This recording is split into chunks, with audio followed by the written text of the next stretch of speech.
இந்த தொகுதியுடைய வெற்றி வேட்பாளராக நம்முடைய தலைவர் கார்த்திக் அவர்கள் உங்களிடத்தை ஒப்படைச்சிருக்கிறார். அவரை பற்றி நான் உங்ககிட்ட அதிகம் பேச விரும்பல. அவருக்கான அறிமுகம் தேவையா? உங்களுக்கு நான் அறிமுகம் செஞ்சு வைக்கணுமா? உங்கள் அத்தனை பேருக்கு ஏற்கனவே கார்த்திக் தண்டபாணி பற்றி நல்லா தெரியும். அவருடைய தந்தையார் மறைந்த அண்ணன் தண்டபாணியுடைய வழியில் இன்னைக்கு சகோதரர் கார்த்திக் அவர்களும் கழகப்பணியை மிகச்சிறப்பாக ஆற்றி வருகிறார். எனக்கு என்ன பெருமைன்னா, சகோதரர் கார்த்திக் அவர்கள், நான் இளைஞரணி செயலாளர், இளைஞரணியிலே அவர் சிறப்பாக இளைஞரணியால் உருவாக்கப்பட்டவர் தான் சகோதரர் கார்த்திக் அவர்கள். நான் இந்த கொடியை கொஞ்சம் இறப்பார், பின்னாடி கொடியை இறக்க சொல்றாங்க தம்பி ப்ளீஸ். தேங்க்யூ. அவருடைய பணிகள்லாம் இளைஞரணியில் அவருடைய பணிகள்லாம் சிறப்பாக இருந்தது. அதை பார்த்து தான் இன்னைக்கு நம்முடைய தலைவர் அவர்கள் அவர் முதல்ல கூடுவாஞ்சேரி நகர கழக செயலாளராக தலைவர் அவர்கள் ப்ரமோட் பண்ணாங்க. தொடர்ந்து நந்திவரம் கூடுவாஞ்சேரி நகர்மன்ற தலைவராக பணியாற்றுகின்ற வாய்ப்பையும் அவர் பெற்றார். கழகப்பணி மக்கள் பணி ரெண்டுலையும் மிகச்சிறப்பாக செயல்படக்கூடியவர் தான் சகோதரர் கார்த்திக் அவர்கள். இன்னைக்கு சட்டமன்ற வேட்பாளராக உங்க முன்னாடி நிற்கிறாரு. அடுத்த மாதம் சட்டமன்ற உறுப்பினர் ஆக்கிடுவீங்களா? அவரை வெற்றி பெற வைக்க வேண்டியது உங்க பொறுப்பு, அவரை வெற்றி பெற வைக்க வேண்டியது நம்ம பொறுப்பு. செஞ்சு விடுமா? ஏன்னா இவர் எப்போதுமே உங்க கூடயே இருக்கக்கூடியவர். வாக்கு சேகரிக்கும் போது அவருடைய செல்போன் நம்பரை மக்கள்கிட்ட கொடுத்துருக்கிறாரு. கேள்விப்பட்டிருப்பீங்க, பார்த்துருக்கோம், நானும் பார்த்தேன். பிரச்சார நோட்டீஸ்லையும் அவருடைய செல்போன் நம்பர் போட்டிருக்கிறார். ஆகவே கார்த்திக் அவர்களை எப்போ வேணுனாலும் இந்த பகுதி மக்கள், செங்கல்பட்டு தொகுதி மக்கள் என்ன உதவினாலும் யாருனாலும் அவரை நேரடியாக தொடர்பு கொண்டு நீங்கள் பேசலாம். எனவே உங்களுடைய கோரிக்கைகள் எல்லாம் தலைவர்கிட்ட எடுத்து கொண்டு போய் சேர்த்து நிச்சயம் ஒரு மிகப்பெரிய நல்ல தொகுதியாக இந்த செங்கல்பட்டு தொகுதியை சகோதரர் கார்த்திக் அவர்கள் மாற்றி காட்டுவாங்க. உங்களுக்கெல்லாம் இன்னொன்று தெரியுமா? நானே ஒரு வேட்பாளர், அது தெரியுமா? நானும் போட்டி போடுறேன் இந்த தேர்தலில். சென்னை சேப்பாக்கம் திருவல்லிக்கேணி தொகுதியில் போட்டி போடுறேன். இது வரைக்கும் என் தொகுதிக்கு நான் போய் ஒரே ஒரு நாள் தான் வாக்கு கேட்டிருக்கிறேன். இனிமேல் தான் போகணும். என் தொகுதிக்கு போகாமல் இங்கே செங்கல்பட்டுக்கு கார்த்திக் அவர்களுக்கு உதயசூரியன் சின்னத்தில் வாக்களிங்கன்னு ஏன் கேட்டுக்கிட்டு இருக்கிறேன்? எனக்கு என் வெற்றியை விட கார்த்திக்குடைய வெற்றி மிக மிக முக்கியம். செஞ்சு காட்டுவீங்களா? சேப்பாக்கம் திருவல்லிக்கேணி தொகுதி வெற்றியை விட இங்க செங்கல்பட்டுல அதிகமான வாக்கு வித்தியாசத்துல கார்த்திக் அவர்கள் இங்க ஜெயிக்க வைக்கணும். செஞ்சு கொடுப்பீங்களா?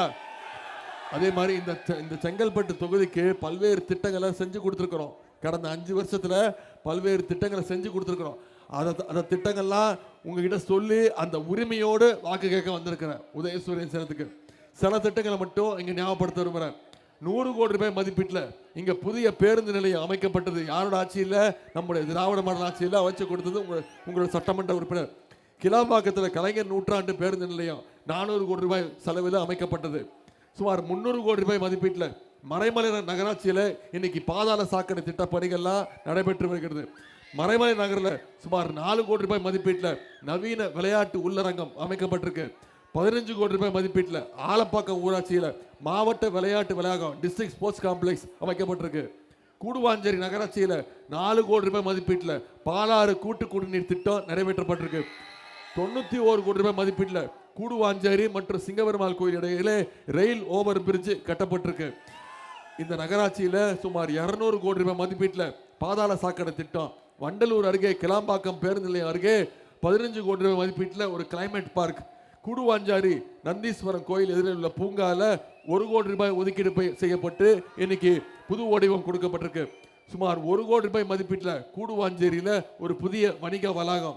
பரனூர் ஊராட்சியில் 25 கோடி ரூபாய் மதிப்பீட்டில் தமிழ்நாடு நகர்ப்புற வாழ்விட மேம்பாட்டு வாரியம் சார்பாக புதிய குடியிருப்புகள்.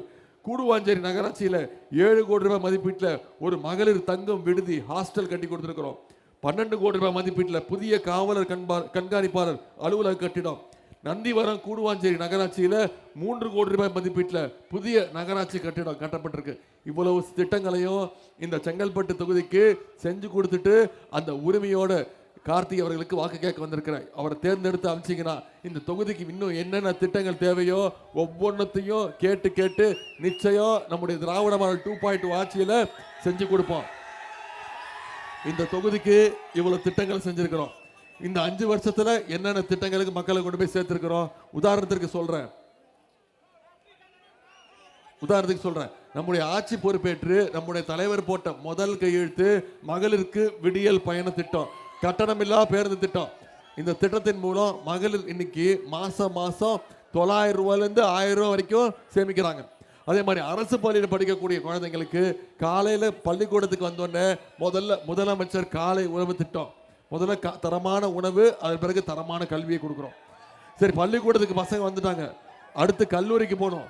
அதுக்கு ஊக்குவிக்கிறதுக்கு அரசு பள்ளியில் படித்து எந்த கல்லூரியில் போய் சேர்ந்தாலும், தனியார் கல்லூரியாக இருந்தாலும் சரி, அவங்க ஒவ்வொருத்தருக்கும் மாதம் 1000 ரூபாய் கல்வி ஊக்கத்தொகை 14 லட்சம் மாணவர்களுக்கு நம்முடைய அரசு இந்த கல்வி ஊக்கத்தொகையை வழங்கியிருக்கிறோம். இப்போ சமீபத்தில் 3 மாதத்துக்கு முன்னாடி 10 லட்சம் கல்லூரி மாணவிகளுக்கு இலவச லேப்டாப் திட்டத்தை அறிவிச்சு ஒரே மாசத்துல நம்முடைய முதலமைச்சர் அவர்கள் கொடுத்தாங்க. அதிமுக ஆட்சியில் லேப்டாப் கொடுத்தாங்க. யாரு கொடுத்தாங்க? பள்ளிக்கூடம் படிக்கிற குழந்தைங்க கொடுத்தாங்க. ஆனால் பிறகு 2019 அந்த திட்டத்தை நிப்பாட்டிட்டாங்க. நம்முடைய முதலமைச்சர் பார்த்தாரு, லேப்டாப் யாருக்கு அதிக பயனுள்ளதாக இருக்கும்? பள்ளிக்கூடம் படிக்கிற குழந்தைங்களுக்கா, கல்லூரி படிக்கிற மாணவர்களுக்கான்னு பார்த்து நம்முடைய கல்லூரி மாணவர்களுக்கு 10 லட்சம் பேருக்கு லேப்டாப் கொடுத்துருக்கிறோம். இது எல்லாத்த விட முக்கியமான திட்டம், உங்களுக்கு தெரிஞ்ச திட்டம், கலைஞர் மகளிர் உரிமை தொகை திட்டம். இன்னைக்கு கடந்த 3 வருஷமா 1,31,00,000 மகளிருக்கு மாசம் 1000 ரூபாய் நம்முடைய முதலமைச்சர் அவர்கள் உரிமை திட்டம் கொடுத்திருக்கிறார், உரிமை தொகை கொடுத்திருக்கிறார். இன்னைக்கு அந்த திட்டத்தை, மகளிர் உரிமை தொகை திட்டத்தை நிப்பாட்டணும்னு அதிமுகவும் பாஜகவும் சதி திட்டம் போட்டாங்க. தேர்தல் காரணம் காட்டி 3 மாசம் நிப்பாட்டுறதுக்கு நீதிமன்றத்துக்கு போனாங்க. நம்ம தலைவர் என்ன பண்ணாரு? நான் 1000 ரூபாய் கொடுக்கறத நிப்பாட்ட பார்க்குறீங்களா, நான் 5000 ரூபாய் கொடுக்குறேன், நீ எப்படி நிப்பாட்டுன்னு பார்க்கலான்னு நம்ம தலைவர் கொடுத்தாரா இல்லையா? பிப்ரவரி மாதம், மார்ச் மாதம், ஏப்ரல் மாதம் 3 மாதத்துக்கு சேர்த்து 3000, கோடைக்கால சிறப்பு நிதி 2000ன்னு 5000 ரூபாய் 1,31,00,000 மகளிருக்கு, 1,31,00,000 குடும்பங்களுக்கு நம்முடைய தலைவர் அவர்கள் உடனடியாக டிரான்ஸ்ஃபர் பண்ணாங்க. முதலமைச்சர் காலையில் 6 மணிக்கு 5000 ரூபாய் டிரான்ஸ்ஃபர் பண்ணாரு. மகளிர் என்ன பண்ணாங்க?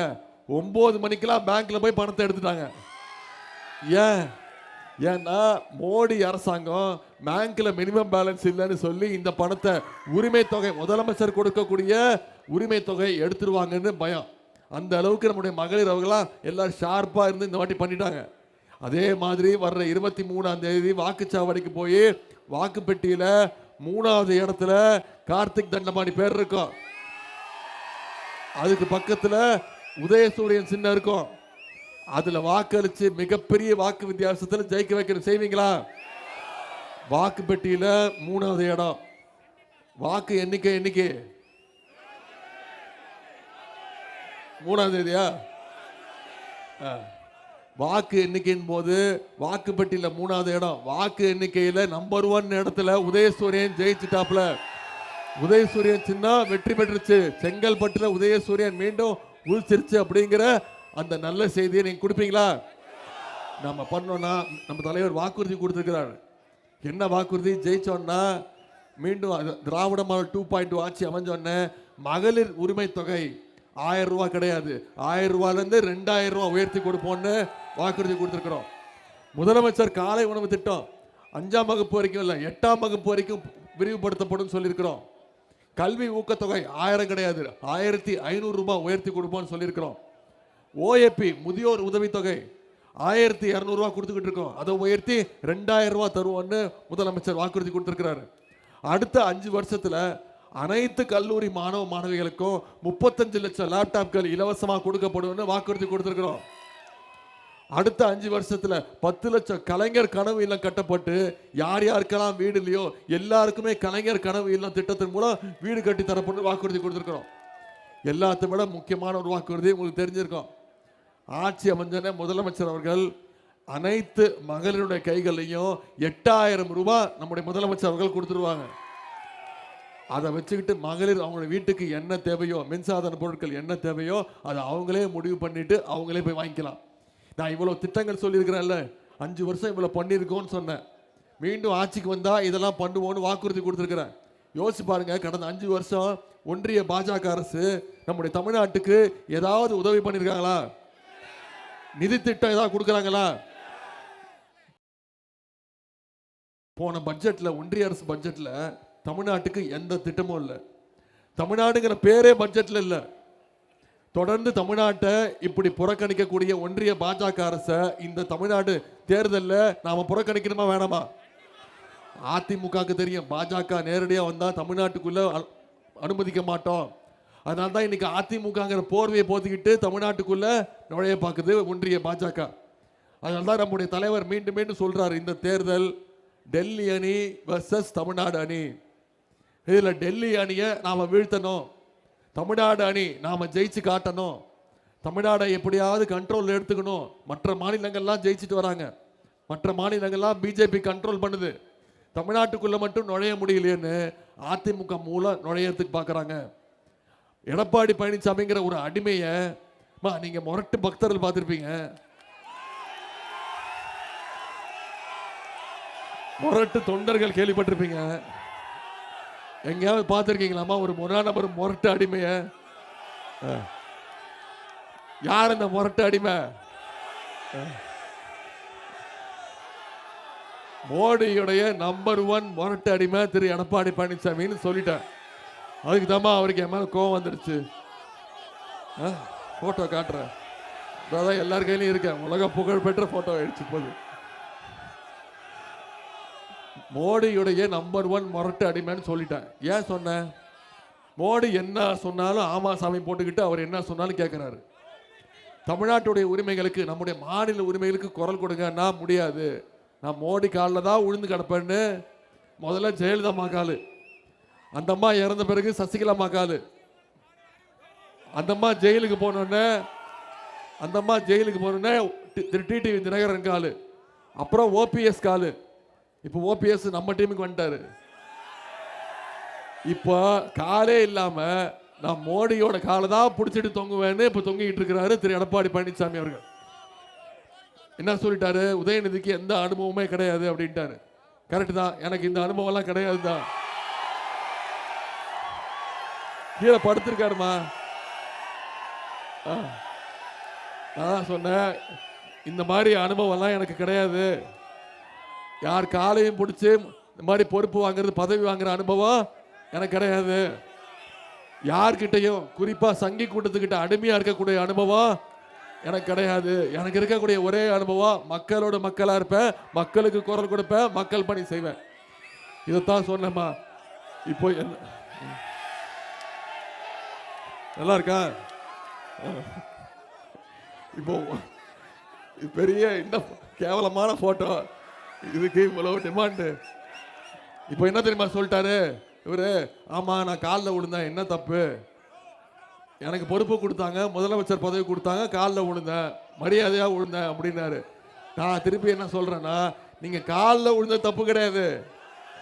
காலை விழுந்ததுக்கு அப்புறம் நீயா என்ன முதலமைச்சர் ஆக்குறேன்னு அந்த அம்மாவை பார்த்து கேட்டு அந்த அம்மா காலை வாரி விட்டீங்க பார்த்தீங்களா, அதுதான் தப்பு. இப்போ நாங்கள் 2 பேரும் பேசிக்கிட்டு இருந்தோம், தகராறு போயிட்டு இருந்துச்சு. அதுக்கு முக்கிய காரணம் நீங்க தான். போட்டோ காட்டுன்னு தேவையில்லாம உசுப்பேத்தி விட்டீங்க. இப்போ சசிகலா அம்மா உள்ள வந்துட்டாங்க. இப்போ அவங்க பேச ஆரம்பிச்சுட்டாங்க. என்ன தெரியுமா சொல்றாங்க? அந்த தம்பி உதயநிதி பேசுறது கரெக்ட் தானே, நீ காலில் வந்து விழுந்தது கரெக்ட் தானே அப்படின்ட்டாங்க. இப்போ நாம் என்ன பண்ணுவோம்? நாம் வெளில வந்துடுவோம், வேடிக்கை பார்ப்போம். அவங்க 2 பேரும் மோதிக்கிட்டோம். சரியா? இனிமேல் ஃபோட்டோலாம் கேட்கக்கூடாது. இனிமேல் ஃபோட்டோவுக்கு நமக்கு சம்மந்தம் கிடையாது. சரியா?